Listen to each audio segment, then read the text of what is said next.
The Fire by the Roots, featuring John Legend. This is Democracy Now!, democracynow.org, The War and Peace Report. I'm Amy Goodman. We're on the road in London, England. Amnesty International here is condemning Iraq for holding an estimated 30,000 prisoners without trial. In a new report called New Order, Same Abuses, Amnesty documents how Iraqi prisoners are being arbitrarily detained and tortured to obtain forced confessions. Today, we hear the story of one of those prisoners. Ramze Shihab Ahmed is a 68-year-old former general in the Iraqi army who fled in 1998 after being accused of trying to overthrow Saddam Hussein. His wife, Rabiha al Qassab, also fled Iraq after her brother was executed by Hussein.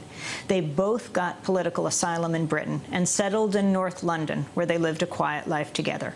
Then last year, everything changed. In September of 2009, Ramze heard his son Omar had been arrested in Mosul by Iraqi security forces. Ramze decided to travel to Iraq several weeks later to try to help. Within a month, he too had been arrested. For months, his wife, Rabiha, didn't know where he was. He was first held in a secret prison at the old Muthanna airport in Baghdad before being relocated to another prison. During his imprisonment, Ramze says he was tortured. He says plastic bags were placed on his head. He was electrocuted and sodomized. He's now in a wheelchair. Well, it's nearly 10 months after his arrest, more than a year after his son's arrest. He is still being held without charge or trial. We went to visit Rabiha al Qassab at her home in North London when we flew into Britain on Saturday night. She told us the harrowing story of her husband's detention and torture. She began by describing what he told a human rights group about his torture in the Iraqi jail. My husband exactly, he said they put plastic bags on his face. This is the first time, 50 times in a day. And when he lost his feeling and he don't feel anything, they put electric, cable electric, and they let him to shock. They put electric cables on him and shocked him. And when wake up, they put the plastic piece in again, back again, and the same, all the time the same things. And they put the stake in a bag, in the bag, and they put something from the gun. This is the small. This is the beginning of the gun. Not the gun, the big gun, the rashash. They put in the bag the same. And they bring his brother, his son, and ask him to rape his father. And the opposite, they said, you must rape his son. With this gun? And Omar in that time, he said, please, please let me, I talk what you want. And he talk what the government want.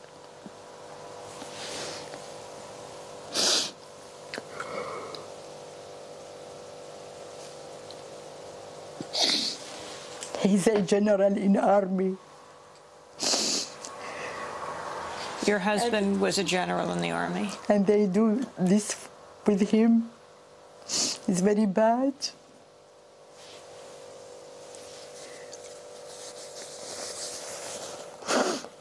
And they said to him, if you don't talk, you bring your grandson here, and you must rape him. And her grandson is only 13 years old. When did you hear from him then? I don't hear anything about him. And the British embassy, they contact all the government in Mosul, and all the people in the Mosul, the prison, they asked, they said, no, we don't have any person in a prison under this name. So he's picked up on December 7th. You don't hear from him in December? Yeah. You don't hear from him in January? Yeah. February? Yeah. Until 28th of March. My mobile rang, And I answer somebody else, I don't know the voice. I said, who are you? He said, he is very sick, very well. He said, me, Ramze, call embassy, and they took the mobile and they stopped talking. And after he moving, he told me, they asked him when they torture him, they ask him, call your wife and tell her to send $50,000 to us, to these people in the Al-Muthanna prisoner, and we let you free. And he is clever, you know, he is in the army and he is very clever. He said, okay. And they give him the same, his mobile when they took from him. And he called me from his mobile, and what he said, he don't say to me, send money, do you have money? He said to me, I am in this present, you must call a British embassy. But they don't allow him to complete the sentence. They took, and they tortured him until he like died 3 days. They put electric shock, but they don't wake. He don't wake up, because how much torture him. A lot of all the people in the prison, they think he is died, because he want to tell me and where is he and what happened to him. So that call you got, where you didn't even recognize his voice, that was the first call from your husband, Ramze. Yeah. And he said where he was. Yeah. And when the consul from the British embassy went and visited him, and he wrote report, and he took this picture to him. This is the picture? This is the picture he took from the embassy. And he called me, the consul in embassy called me, and he said, you can talking with Ramze. You take your time. And I talked with my husband, I think the 28th of April. A month later is when you talked to him the second time. But I am very, very shaken when the consul, he said, they bring your husband, he used the wheelchair, because my husband, he is disabled from the war in between Iraq and Iran, but he used the stake, only this. Cane, a cane. Only this. And when, after I asked the consul, he said, yes, he cannot walk now, because how much he broken the bond, and I don't know what happened. Until now, I don't believe. They have a medical reporter, what happened to him, but, you know, because my husband, until now, the water, full water, is blood, but no treatment. You mean his urine is blood? Yeah, until now. I was looking at the pictures, and I saw a piece of paper. Can you tell me, it has all sorts of English words and Arabic words. It says... Okay, example to you.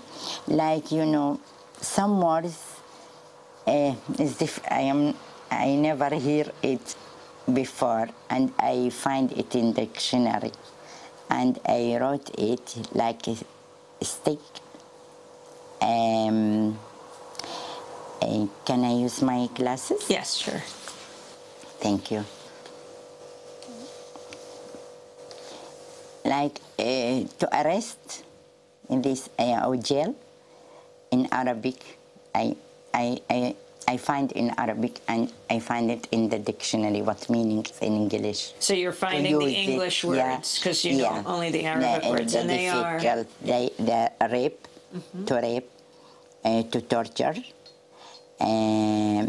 to tortured is many verb, and escape or run away, the same.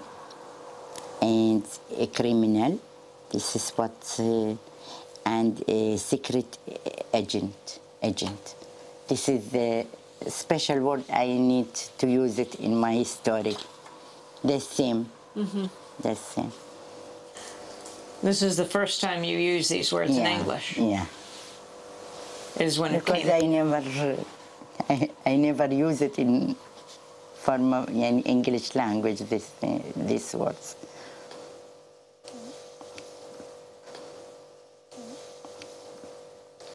So it has been 11 months since your husband was taken, and more, your stepson.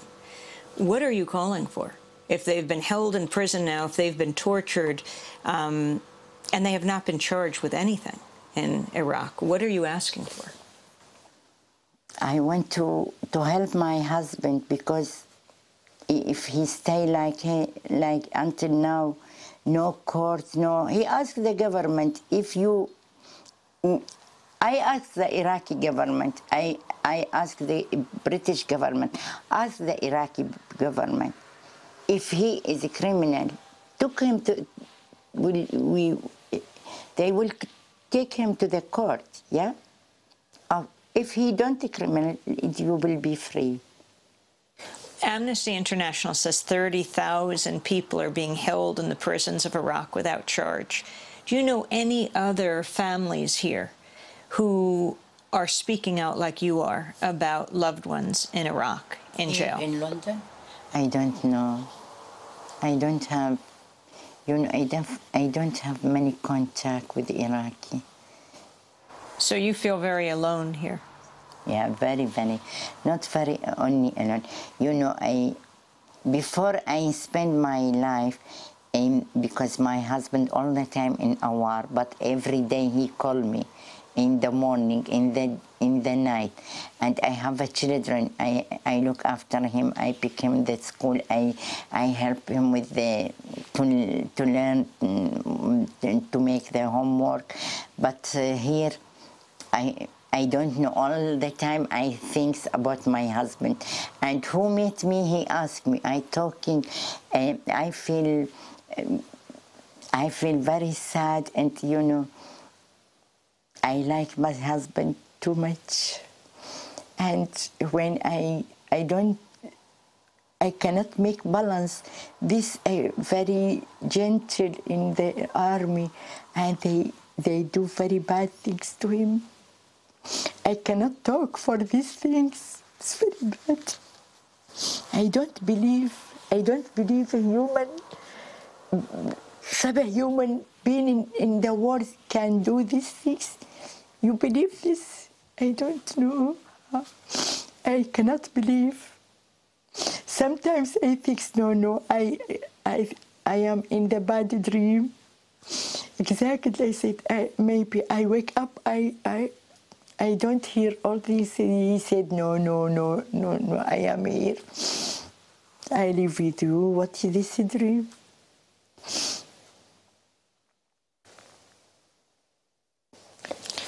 Well, I'm very sorry to cause you pain. I go to park and they feed the truck and they go. I'm talking with the duck. To the ducks? Yeah.